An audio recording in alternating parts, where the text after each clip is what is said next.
You moved into a new apartment. It's not ideal and needs some work, but it comes with a job so you don't question it. The previous employee left in a hurry, with no notice. The employer still can get a hold of them, but it's not your problem. During one of the meetings, you heard about an accident in the mines and decided to buy a newspaper. Turns out that the church is also involved and that it's suppressing information. You decide to dig deeper and build a radio transmitter to hijack their signal. Eavesdropping, basically. Marks the 45th day of intense sky cloudiness. People are advised to stay indoors and not leave their windows open, as the air can have a negative impact on the lungs. We still don't know the source of the city's air pollution, but the right people are working on the problem. For now, all we can do is stay calm and use the time spent indoors to take care of those closest to us. You don't buy it for a second and start turning into the church's secret radio frequency. You didn't build this transmitter for nothing after all. At one confrontation in one of the closed sections of the factories, 2 of our people were injured, though the severity of their injuries is mild and non-life-threatening.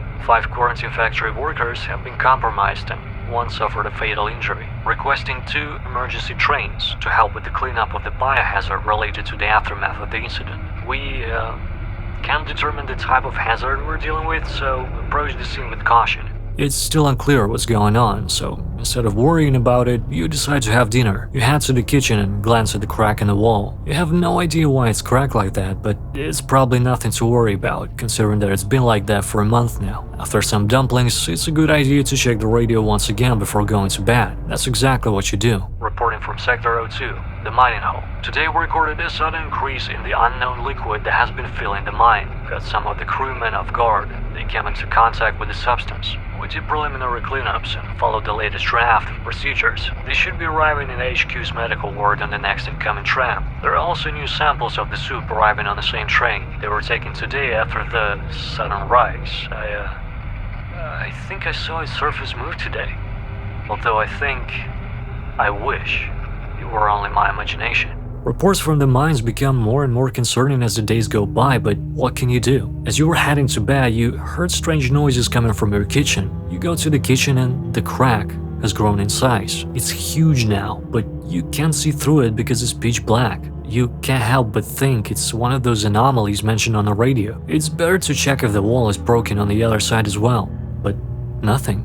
The wall on the other side is intact. But before you can finish the "I'd better slip it off" thought, you're startled by a neighbor. His name is Adam. He's curious what you are doing, but you don't really know yourself. You head back and go to sleep, though your peace doesn't last. You wake up to strange noises in the middle of the night, but this time they're outside of your apartment. There are a lot of people on the street. The church members are putting people on trams. Nobody knows why, but you can be sure they're coming for you too. New day, new broadcasts. After having your breakfast, you turn on your radio to listen for any news. Trouble arising near the city borders. Due to the ongoing conditions in the city, a lot of people decided to leave.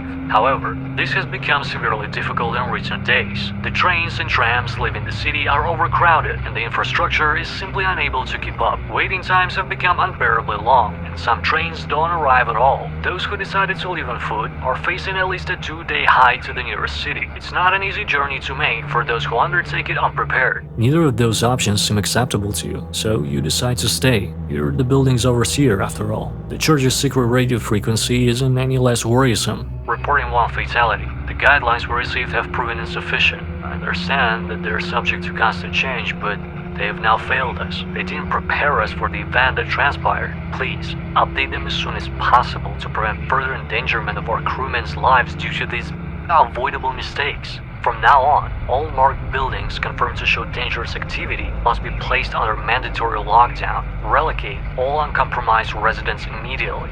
Though, let them take their valuables. There is a chance they won't have anything to return to. You immediately think of the crack in the kitchen. Could it be it?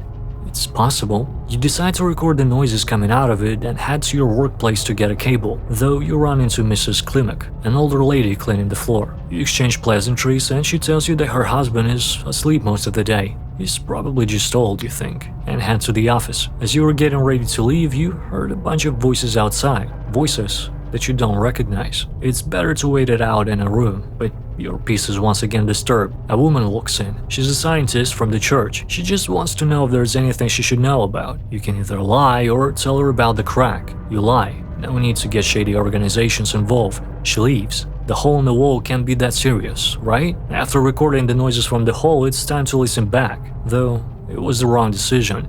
Possibly the worst one you'll ever make. You feel awful. It's better to lie down, but in sleep you're hallucinating. A red dimension with a door at the end. You open it, then you wake up, but you're in the kitchen. Your hand is covered in blood and you can't wash it off. But surprisingly, you don't feel any pain. A knock on the door. It's your neighbor. He wants you to fix some electrical problems down the hall. He's persistent, so you have no choice but to do it. But you have to cover your red arm first. As they're fixing the wiring, he opens the door and grabs you by the hand. The red hand. Does he know? What does he want?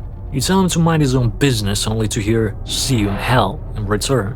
Weirdo. Going back to your apartment, you meet Adam. Turns out that this neighbor hasn't really been going outside lately, for a very long time. Some assume he was even dead. Weirdo.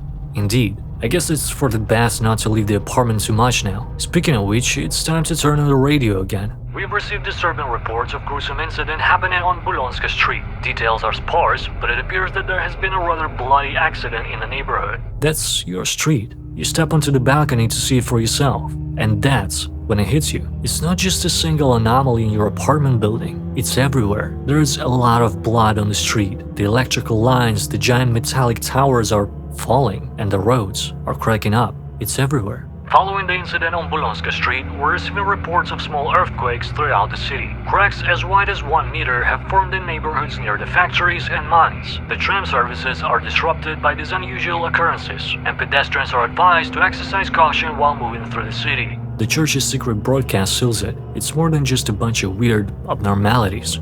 The guy just wouldn't shut up, and the screaming, I couldn't tell whether he was in pain or just mad. Fortunately, we didn't get there before he lunged at some random pedestrian. At first, we thought he was covered in blood, which was partly true, I suppose. But when we got closer, we realized it wasn't just blood. His entire body was fucking red. Blood red. We got him transported to the labs, maybe to figure out what's going on. The thing is, when my teammates apprehended him, after making contact, their exposed skin showed symptoms of extreme irritation. I really hope it's nothing, but it did not look good. Listening to the broadcast didn't provide any solutions, but only caused a headache. You take a painkiller, but as you were leaving the bathroom, you noticed that somebody was watching you. You forgot to lock the door, and you weren't wearing your bandage. Whoever it was now knows your secret. It's too late. All you can do now is somehow block the hole in the wall in the kitchen. Who knows? Maybe it'll stop whatever this is from spreading. You go to sleep, only to have a nightmare. A mysterious voice on the radio talks to you. Imagine your face melts down, falls off every day. Yup, and minutes together, уже месяца for you. How long will it take to get bored for being the same thing every day?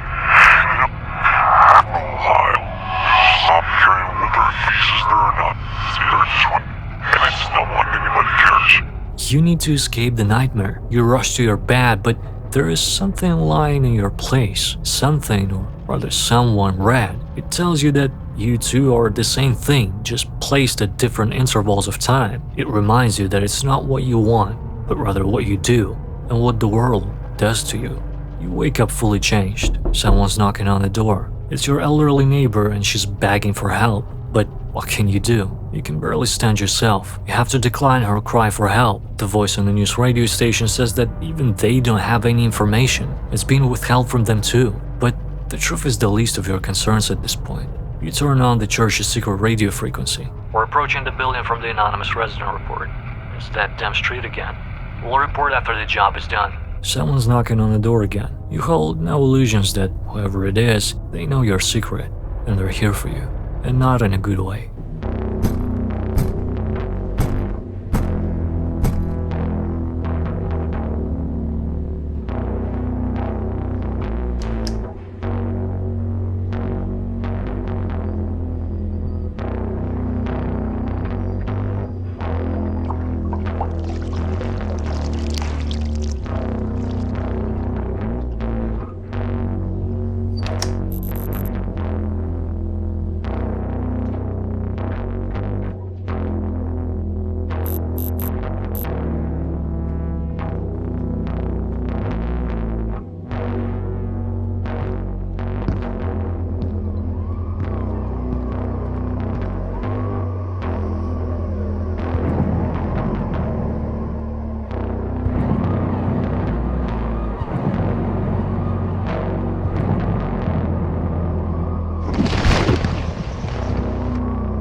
Grobnopolis Last Days is one of the more interesting indie horror games that I've played in recent years. It doesn't rely on jump scares or sudden loud noises to scare you, but it actually offers a unique perspective on the end of the world. A lot of us imagine that if something like that happens, we'll be the ones to survive, the ones who always have enough ammo, food, medicine, and water. We think we'd never have to make difficult decisions. Last Days flips your expectations and puts you in the position where you know you're not going to make it. And not because the character is weak. No, the character is actually very resourceful. He even built a transmitter to eavesdrops and get the latest information. But even those kinds of people are not immune to bad luck or circumstances. And I never actually mentioned that this game offers two endings. Remember when I was talking about meeting a scientist from the church? There was an option to tell them about the crack in the wall. In that ending, they examined the hole, and instead of throwing you in jail for breaking laws because, remember, you were eavesdropping, they actually hire you. You are the only person to make it out of your building. But that ending stops the game at like the 10th minute mark. What I enjoyed in particular was how the game used limitations to its advantage. You don't leave your apartment often, and when you do, you never leave the apartment floor. The game is set in a confined space. In these settings, making it scary and unsettling is hard, so the game depends heavily on the story. And building the universe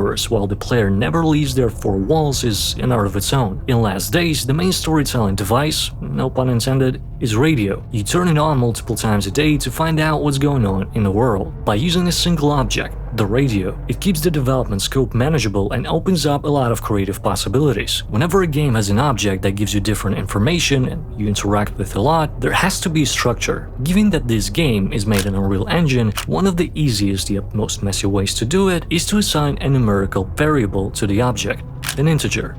The world around the player is built on such variables. Whenever you perform an action, like looking outside from your balcony, the game adds 1 to that integer. This way, the next time you interact with the radio, it gives you a different dialogue. This is also how games track your progress. You won't be able to perform specific actions unless one of the integers is equivalent to a specific number. This is exactly how this game keeps it interesting despite you spending most of the time in a few rooms. But what really made me appreciate the game even more was the cutscenes and score. Making cutscenes is pretty difficult because it's like directing a mini movie of your own. Think of it like a timeline in a video editor, where animations, camera moves, and audio files all live together. When you want a cutscene to play, something in the game world has to tell that sequence to start. The most common triggers are walking into a zone. An invisible box that's often called a trigger sits somewhere in the level. The moment your character steps inside of it, it fires a signal that starts the cutscene, completing an action, picking up an item that can also send the same signal. Remember the integer variables I mentioned? This is exactly it. Triggers always exist in the level,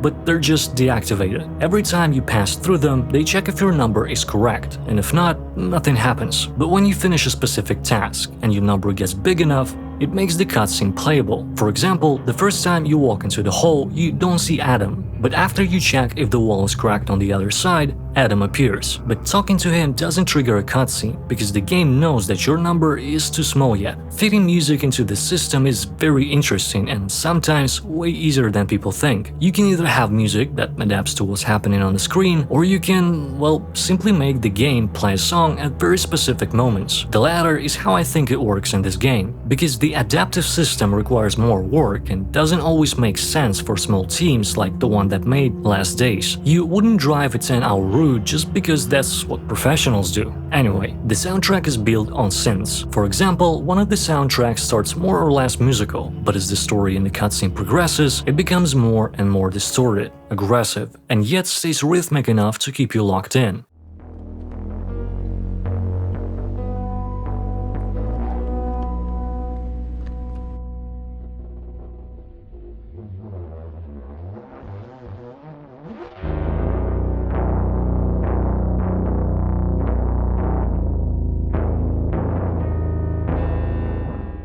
As counterintuitive as it sounds, there is beauty in how not so musical those instruments are, and paired with the cutscenes and the overall story of the world falling apart, it fits perfectly. At the same time, some of the songs are more melodic. They're still heavily distorted and not something you would listen to on Spotify, don't get me wrong, but you can definitely hear that some sound design techniques are similar to those used in heavier genres of electronic music, especially hard techno, dubstep, and hardstyle.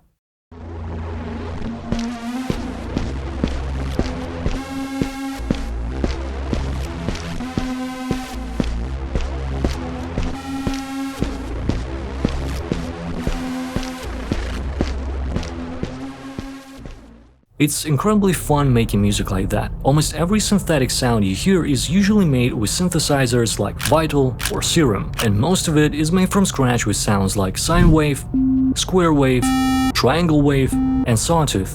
If you want to learn how to make video game music, or music in general, you can start by watching In The Mix. He explains how different effects work in FL Studio and can give you a good idea of how everything works in general. But if you want to play the game for yourself, the demo is currently available on itch.io. The full version of the game will be sold on Steam, though the release date is still unspecified. They've recently secured a deal with Critical Reflex, a publisher most known for No, I'm Not a Human, so I think there is a lot of potential for this game. I'll leave all the links in the description. My name is Mike Hall, subscribe to the channel and watch the previous episode of the series. And as always, stay awesome and keep making this world a better place.